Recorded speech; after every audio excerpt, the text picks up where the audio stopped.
Toute cette semaine, on vous emmène à la découverte de l'US Fontenay, l'un des nombreux clubs de foot de la région.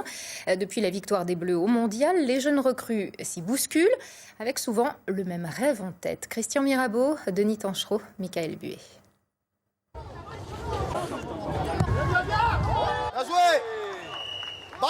Mehdi Cherkaoui donne de la voix. Même si son équipe mène largement, pas question de se relâcher. Continuez d'avancer. L'enjeu de cet après-midi, une place en demi-finale de la Coupe du Val-de-Marne. Un premier match remporté 6-0. Le premier match il est passé, on a gagné, on a fait le travail. Je vous ai dit continuez de mettre du rythme à chaque fois, peu importe le résultat, c'est du plaisir. Après c'est surtout pour qu'ils gardent la concentration nécessaire parce que ça reste des enfants donc ils ont l'habitude de se relâcher quand c'est entre guillemets un peu plus facile. Ali, t'es le seul qui n'était pas dans le bon temps. En fait quand tu fais la passe à Evan, on l'a dit c'est plus d'une fois, tu l'obliges à faire cet appel là. J'ai un seul objectif dans ma vie, devenir le meilleur footballeur du monde. C'est un loisir ou c'est plus que ça? C'est juste un amusement? Pour moi, c'est plus que ça. C'est quoi pour toi? Moi, j'ai envie d'être footballeur. Peut-être qu'en travaillant plus que les autres, je pourrais arriver à un certain niveau.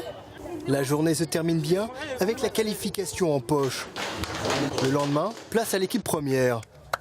Loin du monde professionnel, ici on joue en Régional 2, la 7e division. Ça vient. Une équipe composée entre autres d'éducateurs, mais aussi d'anciens jeunes espoirs.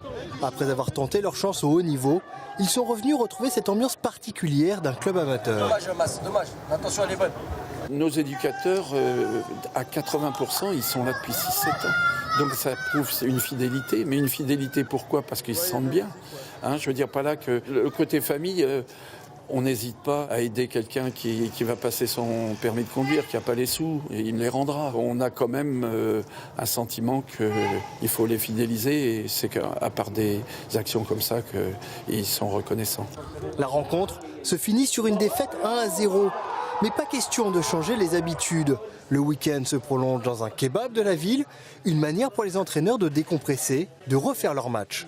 La fin du match, allez le voir, beaucoup de gens qui sont allés le voir. Et après, de toute façon, tu peux lui dire, c'est pas grave, le mec il sait qu'il a fait une erreur, il s'en veut aussi quand même. Au débrief, ça permet justement d'évacuer un peu, ça permet de revenir un petit peu sur les erreurs qu'on a pu faire, les choses qu'on n'a pas pu anticiper.